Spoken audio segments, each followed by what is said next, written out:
ketika buang hajat di daerah manapun. Hal ini sebagaimana sabda Rasulullah SAW.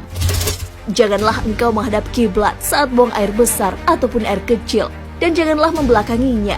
Hadis riwayat muttafaq alaih. Mekah yang di dalamnya terdapat Ka'bah menjadi kiblat umat Islam dari seluruh penduduk bumi. Umat Islam yang menunaikan ibadah sholat menghadap Ka'bah sebagai kiblat. Apakah sholat menghadap Ka'bah berarti menyembah Ka'bah? Menghadap Ka'bah sebagai kiblat menjadi syarat sah sholat seorang muslim. Inilah bukti kesempurnaan Islam yang mempunyai kiblat dalam beribadah. Akan tetapi, sholat yang menjadikan Ka'bah sebagai kiblat menimbulkan pemahaman yang keliru bagi sebagian orang, yang mana umat Islam dianggap menyembah Ka'bah karena menjadi kiblat ketika menunaikan ibadah sholat. Padahal Ka'bah hanyalah benda mati. Ka'bah hanya dijadikan Allah Subhanahu wa Ta'ala sebagai kiblat umat muslim dalam ibadah, khususnya sholat dan haji. Sesungguhnya orang-orang Islam yang menjadikan Ka'bah sebagai arah dalam menyembah Allah, bukan menyembah Ka'bah. Hal ini telah dijelaskan di dalam Al-Quran.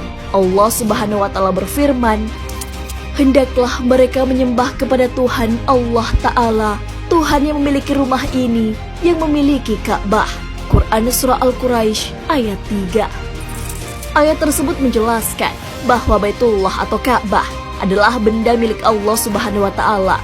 Kemudian Allah Subhanahu wa Ta'ala memerintahkan bagi umat Islam untuk menyembah pemilik Ka'bah, yaitu Allah Subhanahu wa Ta'ala. Di sisi Ka'bah terdapat Hajar Aswad yang dicium jemaah haji atau umrah ketika berkunjung ke Mekah. Terdapat hadis Umar bin Khattab mengenai batu hitam Hajar Aswad tersebut. Umar bin Khattab berkata, aku tahu bahwa engkau hanyalah sebongkah batu yang tidak dapat mendatangkan mudarat maupun manfaat. Seandainya aku tidak melihat Rasulullah menciummu, niscaya aku tidak akan menciummu. Hadis riwayat Bukhari. Maka, anggapan bahwa umat Islam menyembah Ka'bah sangatlah keliru. Ka'bah hanyalah kiblat bagi umat Islam menunaikan ibadah sholat. Meskipun kaum muslimin menghadap Ka'bah dalam sholat, tidak berarti menyembah Ka'bah. Kaum muslimin hanya menyembah dan bersujud kepada Allah Subhanahu wa Ta'ala.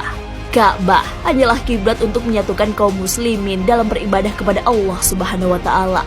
Maka kaum muslimin dimanapun berada diperintahkan hanya menghadap ke satu arah, yaitu Ka'bah. Ini agar tidak ada perdebatan arah kiblat ketika hendak menunaikan sholat. Kaum muslimin yang tinggal di sebelah barat Ka'bah, mereka sholat menghadap timur. Begitu pula yang tinggal di sebelah timur Ka'bah, mereka menghadap barat. Sahabat beriman, adapun ketika umat Islam melakukan tawaf di Ka'bah atau mencium Hajar Aswad, itu semua dilakukan sebagai bentuk ketaatan kepada Allah Subhanahu wa Ta'ala. Wallahu a'lam bishawab. Wassalamualaikum warahmatullahi wabarakatuh.